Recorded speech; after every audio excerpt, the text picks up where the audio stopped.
যে ফ্যাসিস্ট বলি, ফ্যাসিস্ট মানে কি? ফ্যাসিস্ট কথাটার যে সংজ্ঞা ওয়াল্টার বেঞ্জামিন দিয়েছেন সেটা হচ্ছে আমরা রাজনীতিকে একটা সংস্কৃতি হিসেবে দেখাতে চাই। সুন্দর করে মোড়কে দিতে চাই। এইটাই হচ্ছে ফ্যাসিস্টদের পলিটিক্স। তার বিপরীতে গণতন্ত্রটা কি? গণতন্ত্রটা হবে সংস্কৃতিটার ভিতরেও যে একটা রাজনীতি আছে। এই যেটা রাজনীতির দ্বারা গঠিত হয়। মানুষকে সভ্য করব না অসভ্য করব? মানুষকে এন্টারটেইনমেন্ট করব? নাকি মানুষকে উদ্দীপিত করব? মানুষকে জগতের নতুন সত্য দেখাবো? এইটা একটা রাজনীতি। সংস্কৃতির ভিতরে যে রাজনীতিটা ভাঁজে লুকোনো আছে সেটা খুলে দেখানো। এইটার ইংরেজি নাম হচ্ছে ক্রিটিক। ৪৮ বছর ধরে এভাবেই ঠান্ডা করে আসছে। যমুনা ফ্যান ৫ প্রজন্মের ফ্যান। ভায়োলেন্স এবং মানে যারকে বলা হয় পর্নোগ্রাফি দেখাইতে পারেন। এখন সিনেমাতে এটা আছে, আপনি ইউটিউব খুললে দেখবেন আপনার সস্তা পর্নোগ্রাফির অভাব নাই। এইটা আপনি দমন করবেন কিভাবে? শিশুর হাত থেকে ফোনটা কেড়ে নিয়ে? এটা দ্বারা আপনি পারছেন না। তাহলে এটাকে কাউন্টার করার জন্য আপনাকে শিল্পকে ব্যবহার করতে হবে শিক্ষার মাধ্যম হিসেবে। আমি কেন আসামি নামটা খুব সুন্দর না? কিন্তু কথা হচ্ছে এগুলো দেখে আমার সময় নষ্ট করার মতো সময় নাই।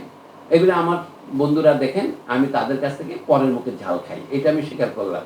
যে এগুলো দু একটা আমি দেখি না যে তা না, গোপনে দেখেছি, কিন্তু দেখাতে মনে হয় সময়টা নষ্ট করলাম। তো যাকে aestheticization of politics is fascist and politicization of aesthetics is democratic. কয়েকদিন আগে জাতীয় চলচ্চিত্র কমিশন গঠনের প্রস্তাব নিয়ে কয়েকজন চলচ্চিত্রকার তরুণ, ওরা কি ভেবে জানি না, আমাকেও বলেন আসেন। এই জিনিস আমি কোনোদিন যাই নাই। চলচ্চিত্র প্রকাশনা বিভাগ ডিএফপি বলে তারই একটা ভবন, জাতীয় চলচ্চিত্র নীতিমালায় কিছু সংশোধনী প্রস্তাব তারা এনেছেন এবং তারা প্রস্তাব দিয়েছেন বাংলাদেশে একটা জাতীয় চলচ্চিত্র কমিশন করতে হবে। আমি যেটুকু বুঝেছি তারা 10টা জিনিসের প্রস্তাব দিয়েছেন, 10 ভাগে বিভক্ত করে। আরেকটা চলচ্চিত্র কেন্দ্র তৈরি করতে হবে, আমি যা বুঝলাম। আমার মনে কয়েকটা প্রশ্ন আসলো। আমাদের এখানে যখন পাকিস্তান আমলের মাঝামাঝি 1958 সনের দিকে গুলশান এলাকা গঠন করা শুরু হলো, এই জায়গার নাম ছিল আগে ভোলা, আপনারা যে এখনো ভোলা মসজিদ বলে। সেই যে পরিকল্পনা তারা কোনো সেখানে তারা একটা হ্রদ করলেন। আপনাদের হ্রদ বললে বলে বুঝবেন না, লেক বলে ইংরেজিতে। এই হচ্ছে বনানী হলো। শুনেছি বনানী নামটা দিয়ে পুরস্কার জিতেছিলেন অধ্যাপক মুনির চৌধুরী এবং তাকে একটা প্লটও দেওয়া হয়েছিল 7 নম্বর রোডে বৈশাখী পার্কের সামনে। আর ধানমন্ডি, এগুলো আপনারা জানেন কিভাবে হয়েছে। এখানে কোথাও একটা পাবলিক লাইব্রেরির জন্য কোনো স্থান বরাদ্দ করা হয়নি, একটা প্রাথমিক বিদ্যালয়ের জন্য কোনো স্থান বরাদ্দ করা হয়নি। এখন সেখানে সিদ্দিকিজ দেখবেন, সেখানে নানা রকমের জুনিয়র ল্যাবরেটরি হাই স্কুল দেখবেন, সবগুলোতে লোকের বসত বাটিতে আপনার বরাদ্দ করা বসত বাটিতে স্কুল হচ্ছে। তো সিনেমা হলের প্রশ্নে ওঠে না। আমি ধর্মীয় উপাসনালয়ের কথা তুলছি না, সেটা ভুল ব্যাখ্যা করতে পারে লোকে। কিন্তু মানুষ সমাজ যেটা প্রয়োজন বোধ করে, মানে সমাজের পরিকল্পনাকারীরা যে প্রয়োজন বোধ করে সেটার জন্য জায়গা বরাদ্দ করে। কিন্তু পাবলিক লাইব্রেরির জায়গা বরাদ্দ করে ঢাকা শহরে কেউ বোঝেনি। ঢাকায় একটা পাবলিক লাইব্রেরি আছে বটে শাহবাগে, সিনেমা হল আছে আমাদের। কতটা আছে আমি একটা আপনাদের সাথে বক্তৃতা ছোট করার জন্য একটা বই আমি পেয়েছি। এটা ওই যে কোচির শুরুতে বলেছে মধুপো প্রকাশ করেছে, যেহেতু মধুপো একটা ক্ষুদ্র প্রকাশনা সংস্থা, ওই যে আপনার মোবাইল ফোনে বানানো সিনেমার মতো, মোবাইল ফোনে প্রকাশিত বই। এইটা আপনারা পড়বেন। আমি বইয়ের বিজ্ঞাপন দিচ্ছি। এখন বিজ্ঞাপন সংস্থায় চাকরি করতে হবে। পুলিশ আমাদেরকে অনেক অত্যাচার করে, অনেক চাঁদাবাজি করে এবং জিনিসের দাম বেড়ে যায়, রাস্তায় ট্রাফিক জ্যাম পুলিশ তৈরি করে, সবই মেনে নিলাম। পুলিশ মাঝে মাঝে আমাকেও 2-1 বার প্রহার করেছে রাস্তায়, যে ভুল দিকে যাচ্ছেন কেন। আমি বলছি রিক্সাওয়ালা নিয়ে যাচ্ছে, বলে তা আপনি তো টেলিভিশনে বড় বড় কথা বলেন, আপনি কেন ভুল দিকে যাচ্ছেন? পুলিশ একটা উপকার আছে সমাজে, কিন্তু পুলিশ না থাকলে, দাঁত থাকলে যেমন দাঁতের মর্যাদা বোঝা যায় না, আপনি পুলিশ থাকলে পুলিশের মর্যাদা বোঝা যায় না। কাজে আমলা থাকলে আমলার মর্যাদা বোঝা যায় না। এখন আমলারাই সবকিছু নিয়ন্ত্রণ করে। আমলাদের মধ্যে আবার 26 ক্যাডার বিসিএস এ, নিচেরগুলির কথা বাদ দিচ্ছি, তার মধ্যে একটি ক্যাডার হচ্ছে প্রশাসনিক ক্যাডার, আর 25টা, আগে 14টা ছিল, এটা বেড়ে 25টা হয়েছে। এদের উন্নতি হয় 3 নম্বর গ্রেড পর্যন্ত। শিল্প বলে একটা কথা আছে। যখন আপনি বলেন চলচ্চিত্র একটি শিল্প, আপনি তার মানে কি করেন বলেন তো? Film is an art or film is an industry. ইংরেজিতে বললে দুটোই করতে পারে, কিন্তু শিল্প কথা তো দুটো অর্থকে ধারণ করে। এইটা জানলে রবীন্দ্রনাথ ঠাকুর তো এবং কবর থেকে ওইটা আনমোড়া করবেন। উনি বলেন কি বানান, কিন্তু দীর্ঘইকার না দিলে আপনি অর্থ করতে পারবেন না। শিল্প শব্দ নিয়ে আপনি বানান বদলাবেন? আমরা যখন চলচ্চিত্র একটি শিল্প, আমরা বলি ইট ইজ এন ইন্ডাস্ট্রি। কিন্তু চলচ্চিত্রটা একটা মডার্ন লেটেস্ট আর্ট, যেটা 25 দাবি করতে চান এমন আর্ট আর হয় না। কার কার নাম দিয়ে যেন বললেন। তো চলচ্চিত্র সম্পর্কে না বলার আগে আমি বলি আর্ট কি জিনিস। এক বিরাট মনীষী, ফরাসিদের নাম আমি বলবো, নাম বললে বিরক্ত করা উচিত, বলে সলিমুল্লাহ খান কারো উদ্ধৃতি না দিয়ে বক্তৃতা দিতে পারে না, কাজে আমি ভিক্টর হুগোর নাম বললাম না। উনি বলতে কেন, চলচ্চিত্র শিল্প একটি বৃহৎ শিল্প। এটা যে জহির রায়হান এবং আলমগীর কবিরের প্রথম বাক্য, চলচ্চিত্র শিল্প একটি বৃহৎ শিল্প। আচ্ছা, চলচ্চিত্র শিল্প আজ পৃথিবীর সমস্ত দেশে বৃহৎ শিল্প হিসেবে পরিচিত এবং স্বীকৃত। এখন আপনারা এই বাক্য থেকে অর্থ নির্ণয় করবেন, এই কি এর বানান রস্বইকার হবে না দীর্ঘইকার হবে। চলচ্চিত্র কি? চলচ্চিত্র হচ্ছে শিল্প, মানে এটা ইন্ডাস্ট্রিতে বলছেন বলে আমার ধারণা, আপনারা ভিন্ন করেন, অসুবিধা নাই। তখন পাঁচে আপনি আমি মারামারি করি, এই জন্য জহির রায়হান এবং আলমগীর কবির পরিষ্কার করে বলছেন তিষ্ঠক্ষণকাল। এক নম্বর, মূলধন ও পুঁজি বিনিয়োগের দিক থেকে এটা শিল্প। দুই, লোক ও শ্রম নিয়োগের দিক থেকে একটা শিল্প, অনেক লোকের চাকরি হয় এখানে। অর্থকরী ব্যবসার দিক থেকে, মানে জায়েদের দিক থেকে, এবং সম্ভাব্য বিদেশি মুদ্রা আয়ের দিক থেকে এটাও মোটামুটি জায়েদীয়। সর্বোপরি এর সুদূর প্রসারী প্রভাব ও জনপ্রিয়তার দিক থেকে এটা হলো কচিবীয়।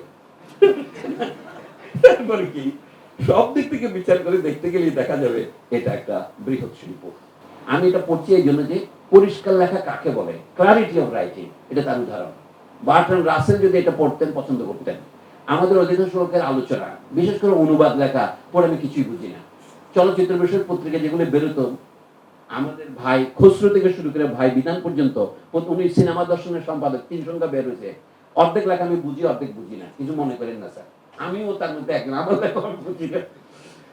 আমাদের এই দুর্বল লেখার মধ্যে এই লেখার শিল্প হিসেবে আপনারা শিখতে পারেন যারা লিখতে চান নতুন। 2 নম্বর, চলচ্চিত্র শিল্পের ক্ষমতা অফুরন্ত। একে যদি সঠিকভাবে চালানো যায় তাহলে দেশের জনগণের শিক্ষা দীক্ষা, আচার আচরণ, তাদের চিন্তা ভাবনা, সবকিছুর মধ্যে একটা বৈপ্লবিক পরিবর্তন আনার ব্যাপারে এই শিল্প মাধ্যম বিশেষভাবে সহায়ক হতে পারে। আপনারা যে তর্কটা করলেন একাডেমিক তর্ক, এই যুগে ট্রান্সন্যাশনাল দিকে আপনাদেরকে আমি জিজ্ঞাসা করি, জাতীয় সংস্কৃতি বোঝার কথা হয়তো আমাদের কঠিন হতে পারে, কিন্তু জাতীয় ভাষা একটা বলবো না আমি, কয়েকটা ভাষা আমাদের জাতীয় ভাষা হতে পারে, কোনো সমস্যা নেই। যত জাতি আছে তার তত ভাষা আছে। এখন জাতিসংঘও করছি না, একটা রাষ্ট্র যখন আমরা করেছি, এর পিছনে আমাদের যে মূলনীতি কাজ করেছে এটা কি, জাতিসমূহের আত্মনিয়ন্ত্রণের নীতি। বিশেষ করে প্রথম মহাযুদ্ধের পর একদিকে আমেরিকার প্রেসিডেন্ট উড্রো উইলসন তার 14 দফা দিয়েছিলেন, আর রাশিয়ার নতুন কমিশনার ভ্লাদিমির ইলিচ লেনিন তারাও বলছিলেন জাতিসমূহের স্বাধীনতাই হচ্ছে এখন আমাদের দাবি। সমাজতান্ত্রিক রাষ্ট্রের প্রথম দাবি কি, উপনিবেশগুলিকে মুক্তি দিতে হবে। রাশিয়া নিজে কয়েকটা উপনিবেশকে রেখে দিয়েছিল, সেই তর্ক পরে হবে, কিন্তু সারা পৃথিবীতে আমরা এর দ্বারা অনুপ্রাণিত হয়েছে, যার কারণে 1922 সনে মিশর স্বাধীন হয়েছে। এই ক্রমে 1947-48 সনে পাকিস্তান, ভারত, শ্রীলঙ্কা এবং পরে চীনের স্বাধীনতাটা হচ্ছে যুদ্ধের মাধ্যমে। এই সারা পৃথিবীতে 60-এর দশকে আমরা আফ্রিকার দেশগুলোর স্বাধীনতা দেখেছি, 1957 সনে গানা সহ। তাহলে এই পেছনে যদি এই জাতীয় রাষ্ট্রকে আমরা স্বীকার না করি, এইটাকে এখন লোকে অধঃপতিত রূপকে বলছে জাতীয়তাবাদ। জাতীয়তাবাদ একটা কথার কথা, এটা হচ্ছে আপনি যদি একটা জাতি হন পৃথিবীতে, জার্মানদের যদি জাতি হওয়ার অধিকার থাকে, ফ্রান্সে যদি থাকে, তাহলে বাংলাদেশ এখন থাকবে না। 1971-এর যে প্রেরণা, সেটার উপর এখন নানা রকমের উপপ্লব হচ্ছে, কিন্তু বিপ্লব আর উপপ্লব এক জিনিস নয়। ও তারা মনে করছে কি জাতীয় সঙ্গীত বদলাইতে হবে, কিন্তু 1971-এর যে অর্জন সেটাকে সে বুঝতে পারে না বলে কথা সে বলছে। এবং একই কথা আমি বলবো, 1947-কে বুঝতে পারে না 71-এর বিপ্লবীরা, বলছে কি যেটা এটা 47-এর কমপ্লিট নেগেশন মনে করেছিল, তা নয়। এমনকি আমরা এখনো বুঝতে পারিনি 1905 সনের বঙ্গভঙ্গের অর্থটা কি ছিল। এখনো পশ্চিমবঙ্গের ভাষায় ব্যবহার করি আমরা বঙ্গভঙ্গ, কিন্তু পূর্ববঙ্গের দৃষ্টিকোণ থেকে যদি দেখেন, পূর্ববঙ্গ ও আসাম নামে একটি নতুন প্রদেশ তৈরি হয়েছিল, যার রাজধানী ছিল ঢাকায়, যেটা ভাই গিরিশচন্দ্র সেন এই নরসিংদের কোরআনের বাংলা অনুবাদকদের মধ্যে প্রথম, তিনি বলেছিলেন যে ঢাকায় রাজধানী হচ্ছে, এটা একটা নতুন ঘটনা। আমরা তো বলতে পারতাম পূর্ববঙ্গে একটা নতুন দেশ সৃষ্টি, তা না বলে এখনো আমরা বঙ্গভঙ্গে বলি। আমরা বলতে কি বলছি, বদরুদ্দিন উমরও বলেন, উনি তো বর্ধমান থেকে এসছেন। এখন আমাদের বামপন্থীরাও এটাকে 1905 সনের বঙ্গভঙ্গের ঘটনাটাকে সাম্প্রদায়িক বলে। বঙ্গভঙ্গ হ্রদের ঘটনাটাই বরঞ্চ সাম্প্রদায়িক হয়েছিল 1912 সনে 11 সনে। তো 1947-এ সেইটারই পুনরুজ্জীবন হয়েছে জিন্নার ভাষায়। এখন জিন্নার নাম দিলে মনে করবে পাকিস্তান বাংলাদেশ রেডিওতে উর্দু প্রচার করতেছি, ইতিহাসে কিন্তু এটা করা যাবে না। জিন্নাকে বলেছিলেন মেইনড, মিউটিলেটেড এন্ড মথ-ইটেন পাকিস্তান আমাকে দেওয়া হয়েছে, কারণ বাংলাদেশের জন্য তারা কলকাতা দাবি করেছিল, ওই যে মতো বার্লিনের মতো ভাগ করা শহর, এটা ভারতেরও থাকবে পাকিস্তানেরও থাকবে, কারণ কলকাতা কমন শহর, সেই দাবি গৃহীত হয়নি। অন্য কথা বাদ দিচ্ছি আমি, সেই জন্য 1947 সনের মর্ম 71 সনের মহাবিপ্লবীরা বুঝতে পারেন নাই। এখন পরাজিত বা পলাতক বলে বলতে চাচ্ছি না, নাসিরুদ্দিন ইউসুফ বাচ্চু, তার সাথে আমার আলাপ হয়েছে, মুক্তিযোদ্ধা। ওনারা 47টাকে পুরোপুরি নেগেট করে বাংলাদেশ স্বাধীন করছেন মনে করেন। আসলে না, এটা হলো জার্মান দার্শনিক হেগেলের ভাষা, এটাকে সাবলেট করে বাংলাদেশ হয়েছে। মানে এটাকে ক্রিটিক করে, এটার শ্বাসটা ফেলে দিয়ে মজ্জাটা নিয়ে তার একটা বই প্রমাণ কি, সীমান্তটা তাই আছে। 47-এ র্যাডক্লিফ অ্যাওয়ার্ডে যে সীমান্ত মোটামুটি সেটাই ছিল, ল্যান্ড বাউন্ডারি এগ্রিমেন্টের কথা বাদ দিলে। সেই জন্য অনেক সময় ইতিহাসের যে ধারাবাহিকতা, ইতিহাস উল্লম্ফন আছে কিন্তু ধারাবাহিকতাও আছে। তো বর্তমানে বুদ্ধিজীবীরা যেহেতু এই সময় কিছু বলে না, তাহলে জাতীয় সংস্কৃতি সম্পর্কে তাদের কোনো ধারণা নেই। তারা মনে করে কি বাংলাদেশ, যেহেতু বাংলাদেশে জাতীয়তাবাদ, তাহলে রবীন্দ্রনাথের কবিতা বাদ দিতে হবে। তো এখন আপনি গর্দ, সমস্ত দেশে কিছু বিভিন্ন প্রাণী থাকে, চিড়িয়াখানা নানা প্রাণী থাকে না, আমাদের মতো নানা প্রাণী আছে, অনেকে বোঝে না। তো আপনি সেটাকে অনুকরণ করতে পারবেন না। এগুলো হচ্ছে উপপ্লব। বর্তমানে যে হচ্ছে, আমরা এখন কি বলি, এখন একটা সংকটে আছি। সংকটটা কি? পুরাতনের মনে হচ্ছে শেষ হয়েছে, কিন্তু নতুনের একেবারে জন্ম হয়নি। এই ধরনের অবস্থাকে সংকট বলে। The old is dying but the new is not yet born. মাতৃগর্ভ থেকে সন্তান পৃথিবীতে আসার সময় যে সংকট হয়, সেটা এক ধরনের সংকট। হয়তো মায়ের প্রাণ বাঁচবে, অথবা মা মারা যাবে। অনেক সময় মা মারা যান, শিশু মারা যান, অনেক সময় শিশু জন্মগ্রহণের পরে মা মারা যান। আমরা এখন কোথায় আছি জানি না। তো বর্তমানে একটা আমরা সংকটাপন্নের মধ্য দিয়ে যাচ্ছি। আজকে মাত্র 45 দিন, লোকে 40 পালন করেছে 5 দিন আগে। তো 2 মাসের মধ্যে কি হবে আল্লাহ মালুম, বুঝতে পারছি না। খুবই সংকটের মধ্যে আসলে আমরা আছি। আমাদের এটাকে ভবিষ্যতের বাংলাদেশ সম্পর্কে কিছু বলতে পারছি না, কিন্তু সরকার যাই হোক না কেন, যাই হোক না, এই দেশে তো আমাদের থাকতে হবে। মানে ব্যক্তিগত আপনি আমি না থাকতে পারি, আমাদের দেশ থাকতে হবে। তাহলে কিসের ভিত্তিতে আমরা থাকবো? এইটাই আমাদের জাতীয়তা। আমরা কি পাকিস্তানের মধ্যে ফিরে যাব?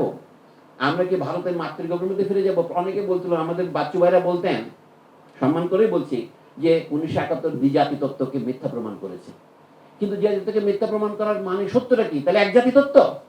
তা তো নয়। তাহলে আর বাকি থাকে কি? অনেক জাতি তত্ত্ব, বহু জাতি তত্ত্ব। ভারতবর্ষ বহু জাতির একটা মহাদেশ, সেখানে আমাদের জাতি হিসেবে বেঁচে থাকার একটা যৌক্তিকতা আছে, একটা দাবি আছে, আমাদের একটা ভাষা আছে, আমাদের সংস্কৃতি আছে। যদি চলচ্চিত্রে আমাদের 300 বছরের ইতিহাস নাও থাকে, যাই দুঃখ করবেন না, আমাদের 30 বছর তো আছে, 53 বছরের তো আছে। সেটাই বলছি যে, কিন্তু অতীতে এই শিল্প মাধ্যমকে সম্পূর্ণ ভুল পথে পরিচালনা করা হয়েছে। জহির রায়হান এবং আলমগীর কবির লিখছেন, জাতিকে ধ্বংস করার ইচ্ছায় এবং জাতীয় চরিত্র, সংস্কৃতি ও রুচি প্রতিটি ক্ষেত্রে একটা বিকৃতির জন্ম দেওয়ার জন্য ব্যবহৃত হয়েছে চলচ্চিত্র মাধ্যমের অফুরন্ত শক্তি। চলচ্চিত্র যারা তৈরি করেন তাদের মধ্যে রয়েছেন প্রযোজক, পরিচালক, অভিনেতা, অভিনেত্রী ও নানা বিভাগীয় কলাকুশলী। এই সবাইকে উনি নির্মাতা বলেছেন, মানে প্রযোজককে এর ভিতরে ঢুকিয়েছেন।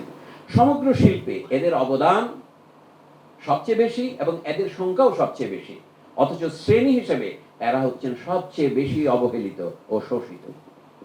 দ্বিতীয় কি, পরিবেশকরা হচ্ছেন এক ধরনের দালাল, ছবির নির্মাতা ও প্রদর্শকদের মাঝখানে যার অবস্থিতি। এরা অগ্রিম হিসেবে কিছু টাকা ছবির নির্মাতাকে দেন এবং তার বিনিময়ে একটা বিশেষ ধরনের সুদের ভাগ বসান ও ছবির পরিবেশন সত্ত্ব কিনে নেন। প্রদর্শকরা হলেন ছবির রাজ্যে সম্রাট। একটা বাক্য, একটা প্যারাগ্রাফ। যারা পত্রিকায় কাজ করেন তাদেরকে দেখাইতে হবে না, আর যারা পত্রিকা না লেখা পরীক্ষার খাতায় লেখেন তাদের শেখার আছে, মাঝে মাঝে বাক্য ছোট করতে হয়। তারপরে হলে এদের লাভ ছাড়া কোনো লোকসান নেই। মোটামুটি একটা পুঁজি খাটিয়ে এরা একটা প্রেক্ষাগৃহ তৈরি করেন এবং সেই প্রেক্ষাগৃহে যে কোনো ছবির প্রদর্শন লব্ধ আয়ের 50% তারা পান। এখনো তো আরো বেড়েছে, কাজী হায়াত যা বললেন যে 80 কেটে রাখে, অসাধারণ ব্যাপার। বাকি 50 তারা পরিবেশককে দেন এবং এই দেয়ার ব্যাপারটাও নিয়মিত নয়। কোনো কোনো ক্ষেত্রে দেখা গেছে ছবি মুক্তির পর 2-3 বছর কেটে গেছে, তারপর নানা কিস্তিতে ছবির বিক্রয় লব্ধ অর্থ পরিশোধ করা হয়েছে।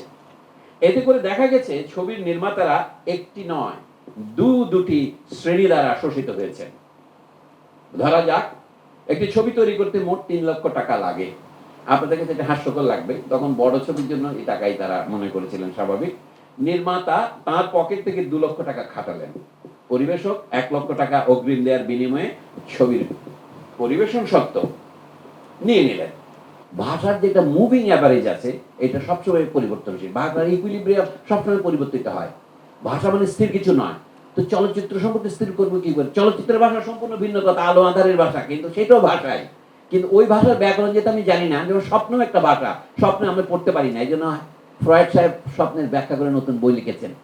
এলো মুক্ত চিন্তার স্বাধীন দৈনিক খবরের কাগজ।